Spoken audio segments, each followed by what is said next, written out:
যাচ্ছে, কিন্তু আঞ্জুম হত্যার সঠিক বিচার কাজ কেন শুরু হচ্ছে না? আমরা বর্তমান সরকারকে আবারও বিনয়ের সাথে বলছে, আপনারা যদি দ্রুত বিচার কার্য না শুরু না করেন, আপনার যমুনা ঘেরাও হতে সময়ের ব্যাপার।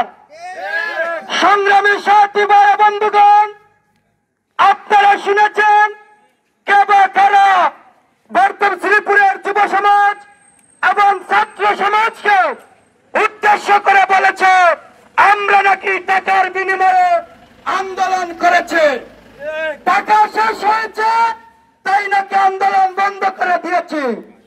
এইরকম দালালদেরকে হুঁশিয়ার এবং সাবধান করে বলতে চাই যে যারা এই কথা বলেছ তারা যদি প্রকাশ্যে বলতে পারো, তাদের কবর এই শ্রীপুরের জমিনে রচিত হবে। সংগ্রামী উপস্থিতি, আপনারা জানেন ছাত্র সমাজের আন্দোলন, যুব সমাজের আন্দোলন কখনো পিতা যায় না। ইনশাআল্লাহ এই ছাত্র এবং যুব সমাজের আন্দোলন পিতা যাবে না।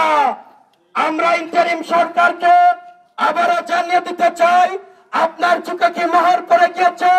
বর্তমান বিচার বিভাগকে জানিয়ে দিতে চাই, আপনারা কি চোখে দেখেন না শ্রীপুরের যুব সমাজ প্রায় 1.5 মাস থেকে রাজপথে অবস্থান করেছে?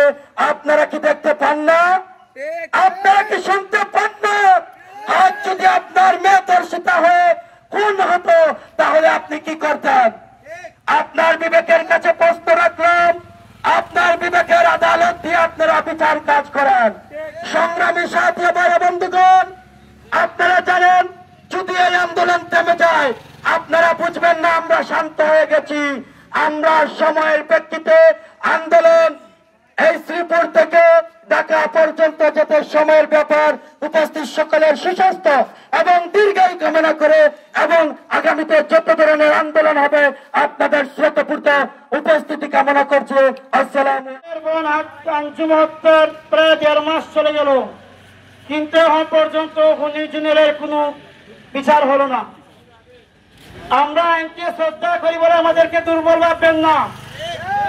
আপনারা যারা আমাদেরকে দুর্বল ভাবছেন, আমি স্পষ্ট বলতে চাই আপনারা বুকার স্বর্গে বাস করছেন। আমরা আজকে এই মানব বন্ধন থেকে স্পষ্ট বলতে চাই, অতি দ্রুত এই খুনি-জুনেলের ফাঁসির রায় ঘোষণা করতে হবে। আর না হয় ছাত্র জনতা এমন আন্দোলন গড়ে তুলবে সেই আন্দোলন সারা বিশ্বের মধ্যে ছড়িয়ে পড়বে। সেই আন্দোলন থামানোর আপনারা দেশে আন্দোলন একত্রিত হয়েছেন আমার বোনের বিচার, হত্যার বিচারের দাবিতে।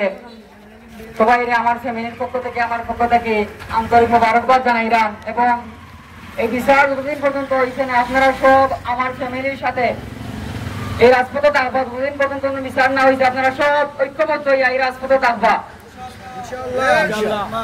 এবং সবাই যে ঐক্যবদ্ধ সবাই আন্তরিক মোবারকবাদ জানাই। আমার বক্তব্য আসসালামু আলাইকুম। এই সবার সমাপ্তি ঘোষণা করলাম। আসসালামু আলাইকুম।